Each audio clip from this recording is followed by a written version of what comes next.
Hello friends, कैसे हैं आप सब। आप सभी का आपके अपने YouTube channel sociology with Sangeeta में मैं संगीता स्वागत करती हूं। और इस चैनल के माध्यम से आप लोगों को सोशियोलॉजी के एग्जाम की प्रिपरेशन करवाए जाते हैं।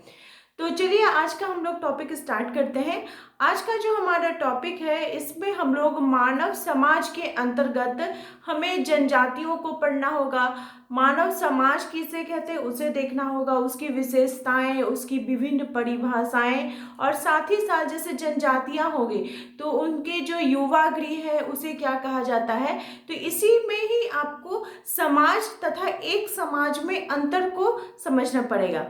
तो सबसे पहले हम लोग देखते हैं कि समाज होता क्या है। तो समाज ऐसे व्यक्तियों का समूह होता है जिसमें कि जो व्यक्ति रहते हैं वो आपस में एक साथ रहकर एक समाज जो है वो सामान्य भौगोलिक पर्यावरण है और जिसमें मनुष्य अपने क्रियाकलाप को संपन्न करता है।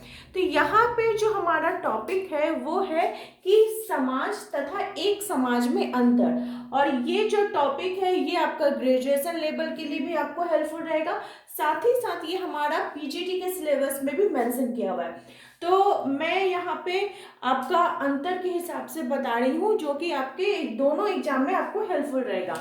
तो हमारा टॉपिक क्या है, समाज तथा एक समाज में अंतर। तो इसके अंतर को जानने के लिए हम लोग क्या करेंगे, सबसे पहले ऐसे बीच में लाइन खींच देते हैं और इधर लिखेंगे हम लोग समाज, और इस साइड हम लोग लिख लेंगे एक समाज। अगर आपका ग्रेजुएशन में आता है तो आप इस तरह से बीच में लाइन खींचकर इधर समाज और इधर एक समाज करके लिखिएगा, क्योंकि मैं पहले भी आप लोग को बताई हूँ कि जो हमारा विषय है वो समाज शास्त्र बोलिए, इतिहास बोलिए, ये कला विषय के अंतर्गत आता है। और कला यानी आर्ट्स, इसमें आप कोई भी अपना आंसर को जितना सुंदर ढंग से सजा के लिखेंगे तो उतना आपके लिए अच्छा होगा, उसमें आपको बहुत ही ज़्यादा अच्छे प्रकार से नंबर आएंगे। तो इस प्रकार से लिखने के बाद अब हम लोग इसको पॉइंट दे दे के डील करते हैं। तो क्या हो गया, इधर समाज और इधर हमारा हो गया एक समाज। तो समाज की जैसे कि हम लोग सभी जानते हैं कि समाज क्या है, ये व्यक्तियों का समूह है। व्यक्तियों के समूह को समाज बोला जाता है। तो समाज में जो सामाजिक संबंध होता है, सामाजिक संबंध इसमें जटिल पाए जाते हैं। मैं पॉइंट दे रही हूं, आप लोग इसको डील कर करके लिखिएगा। समाज के अंतर्गत जो हमारा सामाजिक संबंध होता है उसकी जो व्यवस्था होती है वो जटिल व्यवस्था होती है, जबकि एक समाज में व्यक्तियों का समूह होता है। एक समाज क्या होता है, ये व्यक्तियों का समूह होता है।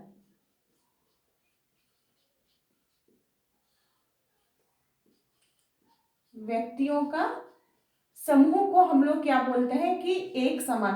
कोई व्यक्ति जब एक सोसाइटी के अंतर्गत बहुत सारे व्यक्ति एक साथ जमा होते हैं, एक जगह पर रहते, एक भौगोलिक क्षेत्र में रहते, एक साथ क्रियाकलाप करते हैं, तो हम बोलते हैं कि ये एक समाज है। ठीक है, लेकिन जब समाज की बात हो रही है तो समाज क्या है, ये एक समाज कर करके ऐसे आपको बहुत सारे समाज होंगे जिसका कि समग्र रूप को बोला जाता है समाज। सेकंड इसकी जो हम लोग अंतर देखते हैं वो क्या है कि समाज जो है यह एक अमूर्त अवधारणा है। समाज की अवधारणा कैसी है, यह अमूर्त अवधारणा है।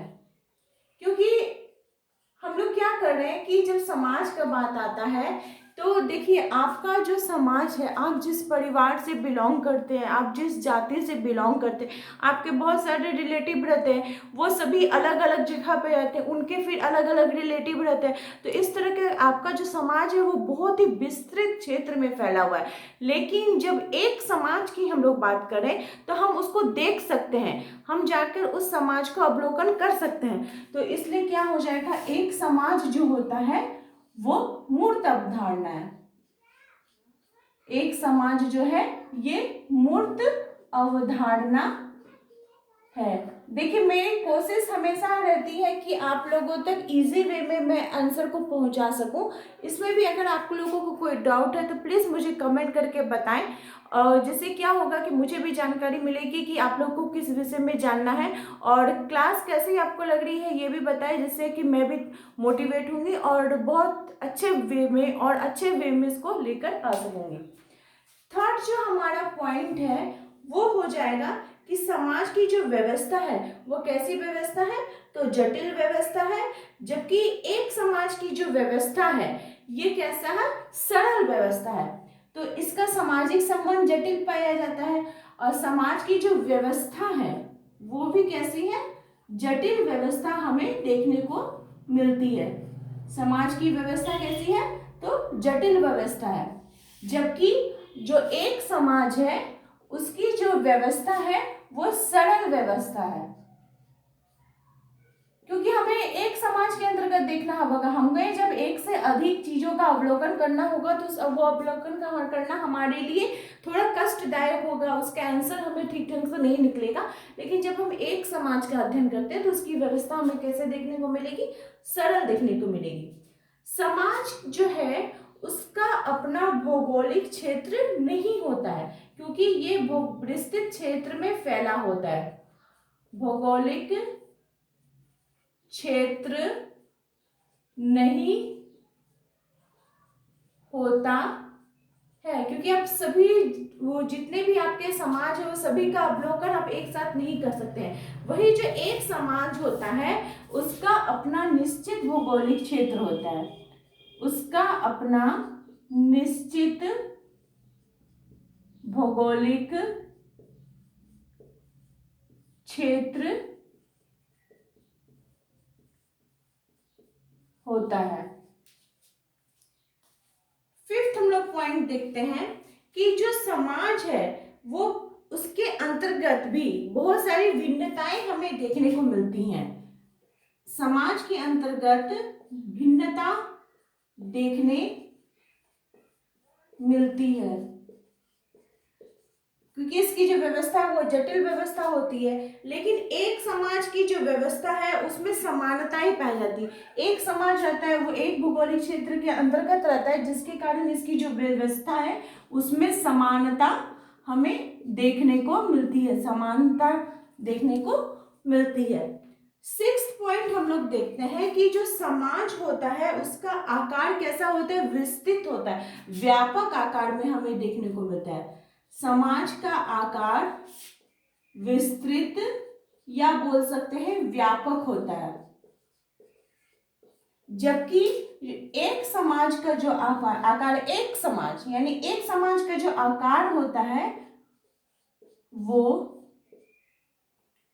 निश्चित रहता है, अपेक्षाकृत समाज की तुलना में कम रहता है।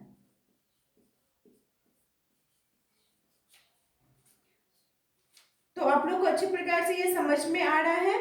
समाज में व्यक्ति का जो उत्तरदायित्व होता है वो असीमित होता है, क्योंकि उसे बहुत सारे चीजों को अपना उसका जो उत्तरदायित्व है उसको वहन करना होता है। तो समाज में व्यक्ति का उत्तरदायित्व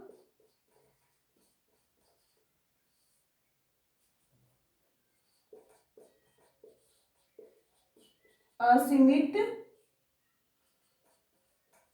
होता है, लेकिन एक समाज में जो उत्तरदायित्व है वो सीमित होता है।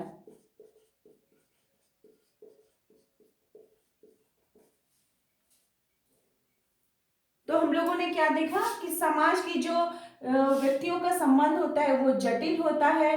तो एक समाज में व्यक्तियों का समूह को हम लोग देखने को मिलता है। समाज में अमूर्त अवधारणा होती है, क्योंकि समाज व्यापक क्षेत्र में फैला होता है तो उसे हम लोग अवलोकन नहीं कर सकते हैं। लेकिन एक समाज का जो अवधारणा है वो मूर्त अवधारणा है। समाज की व्यवस्था जटिल व्यवस्था होती है और एक समाज की व्यवस्था सरल व्यवस्था होती है। समाज जो है उसका भौगोलिक क्षेत्र निश्चित नहीं होता है, लेकिन एक समाज का भौगोलिक क्षेत्र जो है वो निश्चित होता है। वो एक जगह पर एक ही जगह पर जो पाया जाता है उसको एक समाज बोलते हैं। समाज के अंतर्गत हमें भिन्नताएं देखने को मिलती हैं, क्योंकि अलग अलग समाज बनकर या अलग अलग एक समाज बनकर समाज बनता है, लेकिन एक समाज में हमें भिन्नता देखने को नहीं मिलती। हमें क्या देखने को मिलती है? समानता देखने मिलती है। समाज का जो आकार होता है वो विस्तृत आकार में होता है।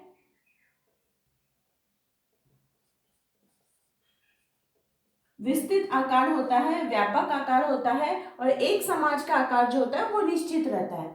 समाज के अंतर्गत व्यक्तियों का जो उत्तरदायित्व होता है उसमें वो असीमित रहता है, उसे बहुत सारे अपने उत्तरदायित्व को वहन करना पड़ता है, लेकिन एक समाज के अंतर्गत जो व्यक्तियों का उत्तरदायित्व होता है वो सीमित होता है। तो आई होप आप लोगों को आज की क्लास अच्छे प्रकार से समझ में आ गई होगी। इसी प्रकार से मेरे चैनल के साथ बने रहने के लिए आप सभी का थैंक यू।